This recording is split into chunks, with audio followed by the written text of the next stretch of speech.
안녕하세요. 매번 사연을 듣기만 했는데 오늘은 제 이야기를 해보러 왔습니다. 어떻게 시작해야 할지 조금 두서가 없더라도 이해해주세요. 저와 남편은 결혼 전문 중개업체를 통해 만난 사이입니다.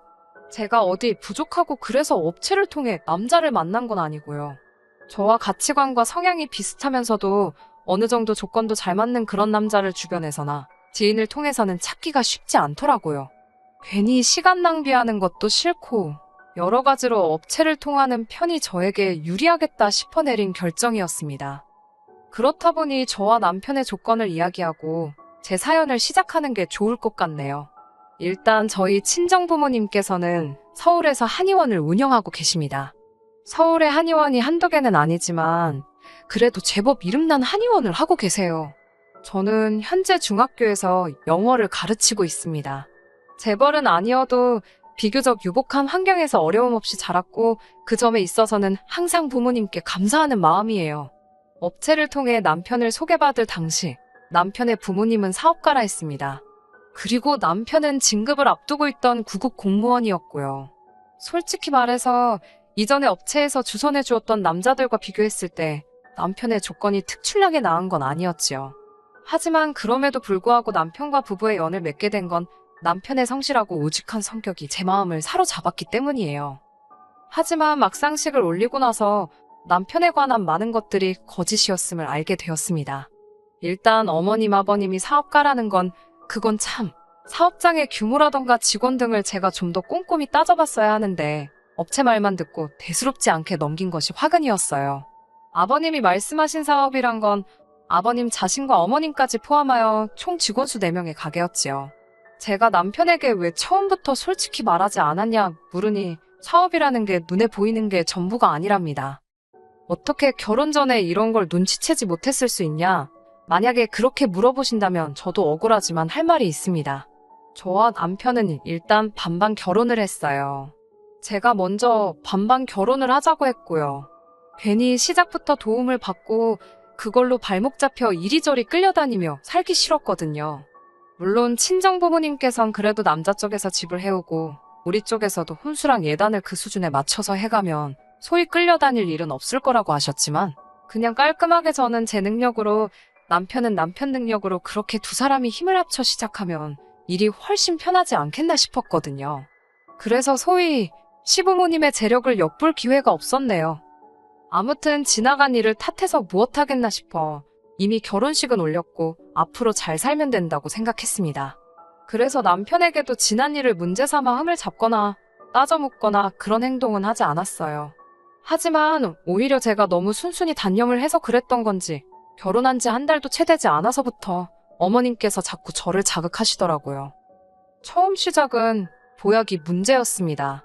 원래도 체력이 좋은 편이 아닌데 결혼을 하고 나니까 체력이 더 떨어지는 게 느껴지더라고요. 부모님과 같이 살 때는 솔직히 제 몸 하나만 신경 쓰면 됐지. 제가 살림이며 요리며 할 이유가 없었어요. 집에 일을 도와주러 오시는 분도 계셨고. 그런데 결혼을 하고 나니까 해봤자 티도 안 나는 그렇지만 안 할 수 없는 잡다한 일들이 많더라고요. 그렇다고 남편이 아예 살림을 모른 척 한 거는 아니에요. 그 사람도 그 사람 나름대로 하기는 했는데 그 사람도 안 하다 하는 일이라 그런지 한다고 해놓은 걸 봐도 제 성에 차질 않았습니다. 제가 독박 살림을 했다 뭐 그런 건 아니지만 그래도 결국엔 제가 해야 하는 일이 많았어요. 그렇다 보니 순식간에 3kg도 넘게 빠졌고 그런 제 모습을 본 친정부모님께선 걱정을 많이 하셨지요. 당장이라도 일하는 사람을 하나 쓰라며 친정어머니께서 야단이셨지만 솔직히 어쨌든 처음으로 독립을 했고 제 살림이다 생각하니까 남의 손을 빌리기가 싫더라고요. 그러자 친정아버지께서 그러면 보약이라도 한 채 해주겠다 하셔서 그럼 그건 감사히 먹겠다 했습니다. 그렇게 보약 한 채를 받아서 집 냉장고에 넣어뒀어요. 그런데 며칠 뒤 하루는 연락도 없이 어머님께서 오셨습니다. 사실 어머님 아버님은 당신들이 속인 게 절대 아니라며 업체 탓을 하셨지만 업체에서는 업체대로 어머님 아버님이 자기들을 속였다며 서로 탓을 하던 상황이었거든요. 제 추측이지만 이후로 어머님께선 제가 그 일로 인해 당신이나 아버님 혹은 남편을 무시하는 건 아닌지 아주 눈에 쌍심지를 켜고 저를 감시하는 것 같더라고요. 그래서 아무 때나 연락하시고 찾아오시고. 하지만 어찌됐건 남편과 결혼을 결심한 건 제가 내린 선택이었고 저는 제 선택에 책임을 지는 성격이었기 때문에 어머님의 행동들이 이해가 되질 않았네요.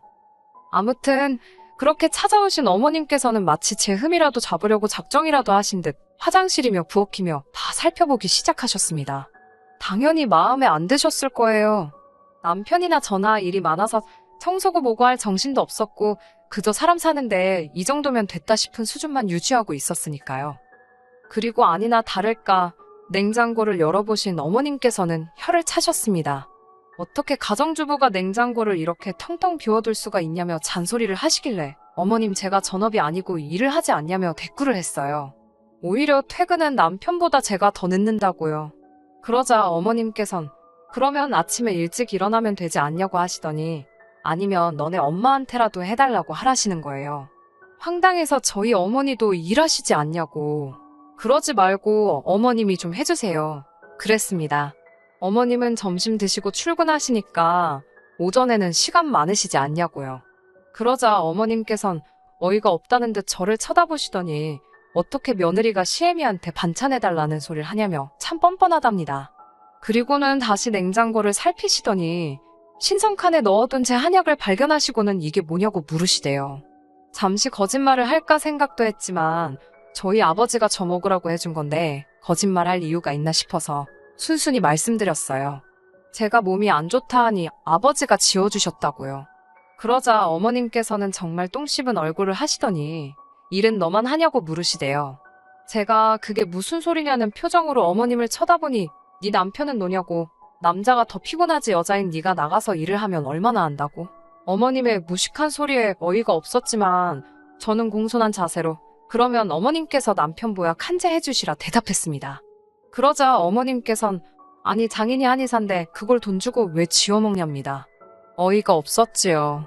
막말로 어머님이 저희 아버지한테 무슨 보약을 맡겨놓으신 것도 아니고 칼만 안 들었지 날강도라는 말을 이럴 때 쓰는 건가 싶었거든요.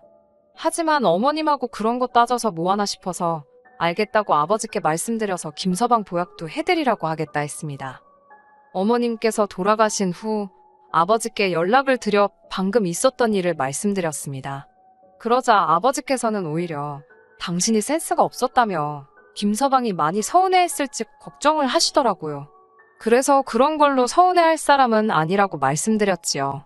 아버지께서는 내친 김에 사돈들 보약도 해드려야겠다며 저더러 시부모님께 잘하라 하셨습니다. 사실 처음에 시댁이 조건을 속인 게 드러났을 때 저희 친정부모님께서도 많이 속상해 하셨어요. 결혼 중개업체를 고소를 해야 하는 거 아니냐는 소리까지 나왔으니까요. 하지만 결국엔 저처럼 저희 친정부모님께서도 꼼꼼히 살피지 못한 당신들을 탓하셨습니다. 솔직히 지금 와서 생각해본들 의미는 없지만 저희 어머님 아버님, 특히 어머님께서 작정을 하고 저와 저희 부모님을 속인 게 아닌가 싶기도 해요. 처음 인사를 드리러 갔을 때도 집이 아닌 모 호텔에서 보자고 하셔서 시부모님이 사시는 집을 결혼 전까진 한 번도 가볼 수 없었고요. 만날 때마다 비싼 옷을 입고 명품백을 들고 나오셨는데 그게 짝퉁이거나 지인에게 빌린 것들일 거라곤 누가 상상이나 할 수 있었겠어요? 심지어 저에게 당신 며느리가 되어주기로 해서 고맙다며 용돈으로 쓰라고 현찰로 500만 원을 주셨는데 그것도 알고 보니 남편이 모아둔 돈의 일부였으니까요. 아무튼 이 모든 것을 감내하고도 지키려던 결혼이었습니다. 남편을 너무 사랑해서 그랬다고 하면 솔직히 거짓말이고 앞서 말씀드린 대로 제 책임감과 동시에 주변 사람들의 눈이 두려웠기 때문이에요. 하지만 결국엔 이렇게 남편과 갈라서기로 마음을 먹었습니다. 그리고 단언컨대 이 모든 건 어머님의 욕심에서 비롯된 게 맞아요. 어머님이 말씀하신 대로 남편뿐만 아니라 어머님 아버님까지도 보약을 해드렸습니다. 솔직히 이 정도 갔으면 시댁에서도 저희 부모님께 최소한의 성의 표시는 해야 한다고 생각했지요. 하지만 성의 표시는 고사하고 오히려 말도 안 되는 소리를 하셨더라고요. 며칠 뒤 친정어머니께서 전화를 걸어오셨습니다. 방금 사돈이 왔다 가셨다며 알고 있었냐고요. 저는 전혀 몰랐다고 혹시 무슨 일이라도 있었는지 여쭙습니다. 그러자 친정어머니께서 몹시 불쾌한 목소리로 충격적인 이야기를 털어놓으셨어요. 저희 시어머니께서 5사람치의 보약을 주문하셨답니다. 신우가 시집을 간다는데 그 예비 시댁에 선물할 거라면서요. 어이가 없는 건 그 한약을 모두 공짜로 해달라고 그랬답니다. 사돈처녀 시집 가는데 그 정도는 해주실 수 있는 거 아니냐며 듣고 있는데 진짜 어이가 없더라고요. 저는 일단 친정어머니께 그 부탁 안 들어주셔도 된다고 절대로 내리지 마시라 했습니다. 하지만 친정어머니께서는 마음 같아선 당연히 안 해주고 싶지만 그랬다가 당신 딸 그러니까 제가 미움이라도 사면 어쩌나 싶어서 걱정이라셨어요. 그런 어머니께 저는 다시 한번 제가 어머님과 잘 이야기할 테니 마음 쓰지 마시라고 말씀드렸고요. 분한 마음을 삭히고 있는데 퇴근한 남편이 집에 들어오대요. 저는 남편더러 시댁에 가자고 했습니다. 그러자 남편은 연락도 안 드리고 이렇게 가면 어머님께서 안 좋아하실 거라고 이제 막 퇴근하고 들어오셔서 피곤해 하실 거랍니다. 저는 됐다고 어머님도 아무 때나 오시니까 그냥 가자 했습니다. 상황이 심상치 않음을 느꼈는지 남편도 저를 더는 말리지 못하더군요. 그렇게 차로 30분 정도 달려 시댁에 도착했습니다. 어머님께서 어이가 없다는 듯 현관을 열어주셨어요. 피곤하신 거 안다고 저희도 피곤하니 본론만 말씀드리겠다 했습니다. 그러자 어머님께선 제가 말하는 태도를 흠잡아 벌써 한마디 하려고 하셨지만 제가 먼저 말을 이어갔어요. 저희 친정부모님께 무슨 신우예비 시댁 식구들 한약을 지어달라 하셨다는데 그게 사실이냐고요. 그러자 어머님께선 그걸 벌써 너네 엄마가 너한테 얘기했냐면서 생각보다 입이 싸네 그러시는 거예요. 제가 정색을 하며 아무리 사돈지간이어도 저희 어머니가 어머님보다 나이도 1살 더 많으시다고 말씀 조심해달라 했습니다. 어머님께서 어이가 없다는 듯 저를 쳐다보셨지만 저는 무시하고 말을 이어갔어요. 보약을 하실 거면 돈을 내시라고 저희 부모님한테 한약 맡겨놓으셨나고 물었지요. 그러자 신우가 나서서 저한테 한 소리 하더군요.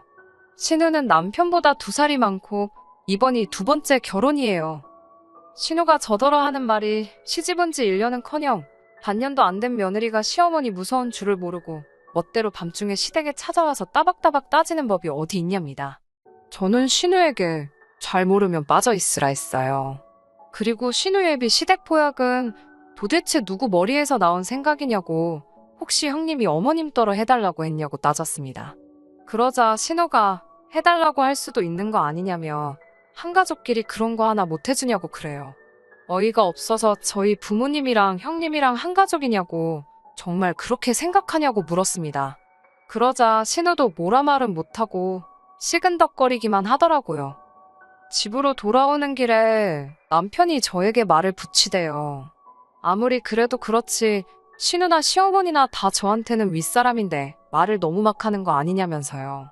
저는 어머님이 먼저 우리 친정부모님을 뭘로 보셨는지 경우 없이 행동하시더라.